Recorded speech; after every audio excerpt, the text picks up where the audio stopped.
एक बहुत डरावना सा गांव था, झाड़ीपुर। यहाँ हर जगह सिर्फ झाड़ियां ही झाड़ियां फैली हुई थीं, पेड़ों पर, जमीन पर और घरों के ऊपर भी। देखने में वे बिल्कुल सामान्य लगती थीं, लेकिन गांव के लोग उनसे बहुत डरते थे, क्योंकि उनका मानना था कि ये झाड़ियां श्रापित हैं और इनमें किसी साए का वास है। हर शाम जैसे ही अंधेरा होने लगा, गांव वाले अपने घर के बाहर आग का एक घेरा बना देते कि जैसे ही रात होती, चांद का रंग अचानक लाल हो जाता। झाड़ियों से अजीब आवाजें आने लगीं और वे अपने आप हिलने लगीं। धीरे धीरे वे गांव के हर घर को ध्यान से देखती। अगर किसी घर के बाहर आग का घेरा होता तो वे अंदर नहीं जाती, लेकिन जहाँ घेरा नहीं होता वहाँ वे चुपके से घर के अंदर घुस जाती और सो रहे इंसान को मार देती। और फिर धीरे धीरे वह इंसान भी एक झाड़ी में बदल जाता और सुबह होने से पहले अपनी जगह लौट जाती थी। गांव वाले डर के साए में जी रहे थे। गांव से थोड़ी दूर एक छोटा सा लकड़ी का घर था। वहाँ रहता था एक लड़का, राजेश कुमार। राजेश एक साधारण लड़का था जो जंगल से लकड़ियां काट कर अपना गुजारा करता था। वह गरीब था, लेकिन दिल का बहुत अच्छा था। अगर किसी के घर के बाहर ज्यादा झाड़ियां होती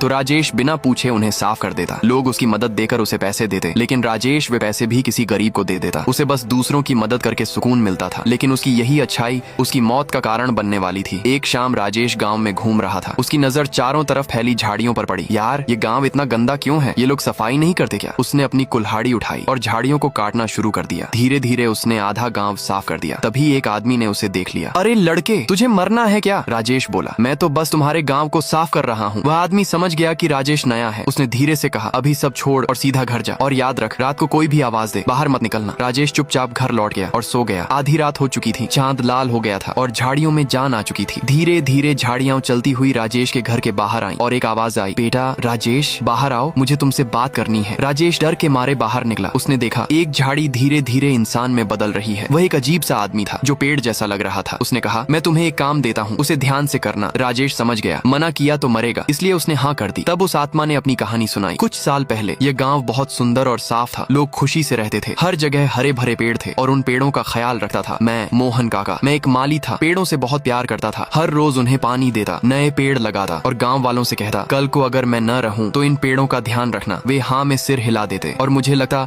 वे अच्छे लोग हैं। लेकिन एक दिन पानी देते समय मुझे चक्कर आया और मेरी वहीं मृत्यु हो गई। मेरे मरने के बाद किसी ने पेड़ों को पानी नहीं दिया और धीरे धीरे सब पेड़ सूखकर झाड़ियां बन गए। राजेश की आंखों में आंसू आ गए। उसने धीरे से कहा, तो आप चाहते हैं मैं इन सब झाड़ियों को फिर से हरा भरा बना दूं? मोहन काका मुस्कुराए और हवा में गायब हो गए। सुबह होते ही राजेश ने पूरे गांव की झाड़ियों का ख्याल रखना शुरू कर दिया। उन्हें पानी दिया, साफ किया और धीरे धीरे वे सभी झाड़ियां फिर से सुंदर, गुलाबी और हरे भरे पेड़ बन गईं। अब न गांव में कोई झाड़ी थी और न ही कोई भूत।